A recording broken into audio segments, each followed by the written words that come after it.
Здравейте, уважаеми колеги! Аз съм Анелия Цветанова, експерт обществени поръчки и в това кратко видео ще ви покажа как да добавите физическо лице в информационната карта за договор в частта на електронната обществена поръчка, находяща се в централизираната автоматизирана информационна система електронни обществени поръчки. Ще разгледаме ситуация, в която това лице е определено, например, за изпълнител. Когато не фигурира в секцията за изпълнители, не е избран в информационната карта, тук ще ви е празно и трябва да добавите този изпълнител. В случаите на промяна също може да има наложила се промяна да бъде физическо лице и то трябва да ви фигурира къде? В секцията изпълнител. Такива случаи са, например, при договарянето по смисъла на член 65 от правилника за прилагане на закона за обществените поръчки, когато формално се минават полетата и се достига до информационната карта, без реално да има подадена оферта, без да маркиран избран изпълнител. Ето ви един случай, в който трябва да посочите и поставите изпълнителя. И в случаите също така, кога може да имате така физически лица, които да ви се наложи да въвеждате в тази информационна карта, и разбира се при подизпълнителите. Самите участници, знаете, че могат да сключват, като бъдат избрани за изпълнители, с подизпълнители, които могат да са физически, може да са юридически лица. В тези случаи трябва да добавите в информационната карта подизпълнител, който може да ви е, например, физическо лице. Това кратко ръководство е подходящо именно при тези случаи, когато имате физическо лице, нямате го маркиран, лицето не е отбелязано и е наложително коректно отразяване в информационната карта на договора за целите на отчетността и най-вече за целите на обявлението за възложена поръчка.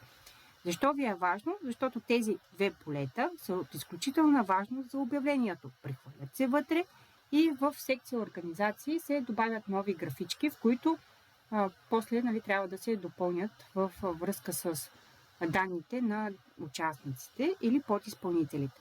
И още нещо, ако не сте добавили подизпълнител тук, то в връзка с обявлението после ще ви дава, че нямате такива. Както знаете, вътре, когато автоматично се прехвърлят данните от самата платформа, не може да ги промените. И трябва да правите всичко от начало. Да се върнем на нашата тема за физически лица и как се добавят в тази информационна карта.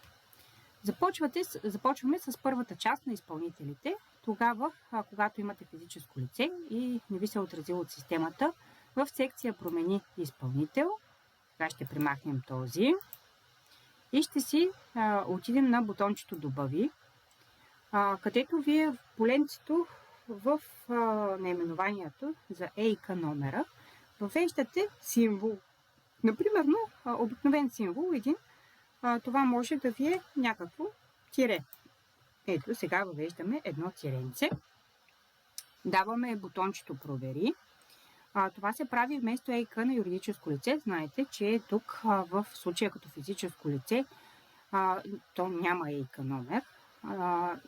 В графата защо въвеждаме тиренце? Защото в никакъв случай не трябва да въвеждаме ЕГН-то на лицето.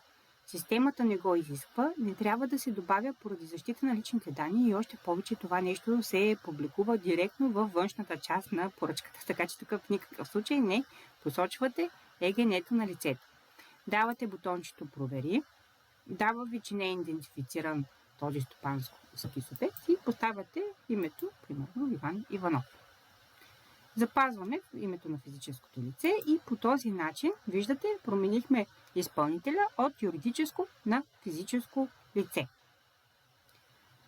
Ако имате пък подизпълнител, който е физическо лице на този, който е изпълнител, разбира се, може да има такава ситуация, отивате в подизпълнители, давате бутончето промени подизпълнител, отново давате бутона добави.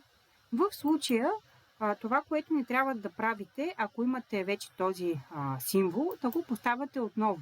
Защо? Вече сте добавили тази организация в списъка и то не ви дава отново да я добавите, така че в случая добавяте друг символ, който да характеризира това, което е да се избегне полето с ЕИК номера. Той ще си провери за организацията, отново ще ви даде, че не е идентифициран стопанския субект И тук ще посочим другия помагач. Или, така да кажем, по-западжийски подизпълнител. Петър Петров.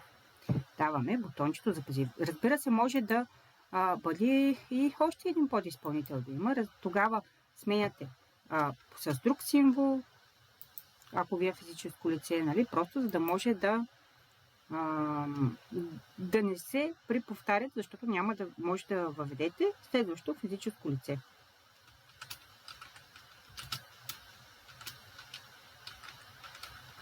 Ето, в случая станаха двама подизпълнители на Иван Иванов, на главния изпълнител.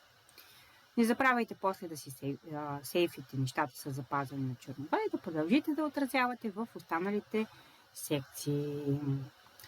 В случая с това добавяне на физически лица в тази секция за договори, когато е успешно извършено, тези неща, казахме, прехвърлят се в обявлението.